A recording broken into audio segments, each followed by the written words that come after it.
স্বাদের সোনালী ট্রফি বেশ কয়েকবার কাছে গিয়েও যা ছুঁয়ে দেখা হয়নি বাংলাদেশের। এবার এশিয়া কাপের সেই আক্ষেপ ঘোচানোর মিশন নিয়ে সংযুক্ত আরব আমিরাতে পাড়ি জমিয়েছে টাইগাররা।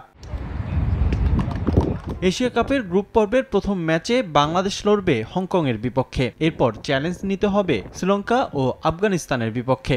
সুপার 4 নিশ্চিত করতে এই ম্যাচ দুটি নিয়ে হিসেব মিলাতে হবে বাংলাদেশকে। তাই সাবেক অধিনায়ক খালেদ মাসুদ পাইলটের মতে এই ম্যাচগুলোকে দিতে হবে সর্বোচ্চ গুরুত্ব।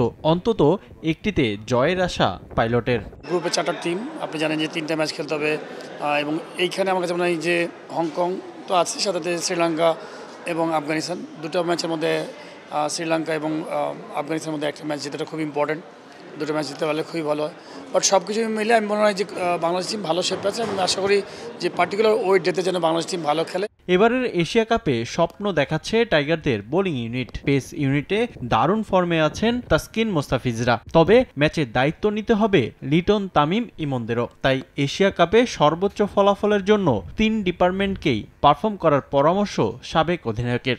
বুমরার মতো বোলার নাই আমাদের, আপনি যদি রাশিদ খানের মতো বোলার নাই, কিন্তু আমার কাছে মনে হয় যে ভালো খেলতে হলে, জিততে হলে 3টা ডিপার্টমেন্টকে সুন্দর কন্ট্রিবিউট করতে হবে। অন্যান্য টিমের সাথে আমাদের কাগজে কলমে যে ডিফারেন্সটা আছে, ধরেন ইন্ডিয়ার সাথে একটা ভালো ডিফারেন্স আছে, পাকিস্তানের সাথে একটু ডিফারেন্স আছে, সেই ডিফারেন্সটা আমার কাছে মনে হয় যে যদি আপনি প্রত্যেকটা ডিপার্টমেন্ট যদি ভালো পারফর্ম করে, এই ডিফারেন্স হয়তো বাংলাদেশে হয়তো উপর দিকে চলে যাবে। এদিকে এনসিএল টি20কে প্রশ্নবিদ্ধ করছে বিপিএল ফিক্সিংয়ে অভিযুক্ত ক্রিকেটাররা। এনসিএল এর লোগো উন্মোচন অনুষ্ঠানে বরিশালের প্রতিনিধি হিসেবে ছিলেন সোহাগ গাজী। প্রাথমিক তদন্ত রিপোর্টে যে ক্রিকেটার আছেন রেড ফ্ল্যাগে, তাদেরকেই এনসিএল এ সুযোগ করে দিচ্ছে বিসিবি, যার বিরোধিতা করেছেন খালেদ মাসুদ। ফিক্সিং ইস্যুতে আরও কঠোর না হলে নেতিবাচক প্রভাবের শঙ্কা দেখছেন তিনি। প্লেয়াররা হয়তো ফাইন্যান্সিয়ালি যে অতটা বেনিফিটেড হয় না, ফলে এখানে করাপশন করার প্রবণতা একটু বেশি হবে। তো এই জন্য অ্যান্টি করাপশন ইউনিটটাকে আপনি কঠিনভাবে থাকতে হবে এবং তার পরবর্তীতে ধরেন যারা এই বেআইনি কাজগুলো করবে তাদেরকে যেন কঠিন আইনের মধ্যে নিয়ে আসা, যেন ভবিষ্যতে যেন ইয়াং জেনারেশন যেন খারাপ পথে না যায়।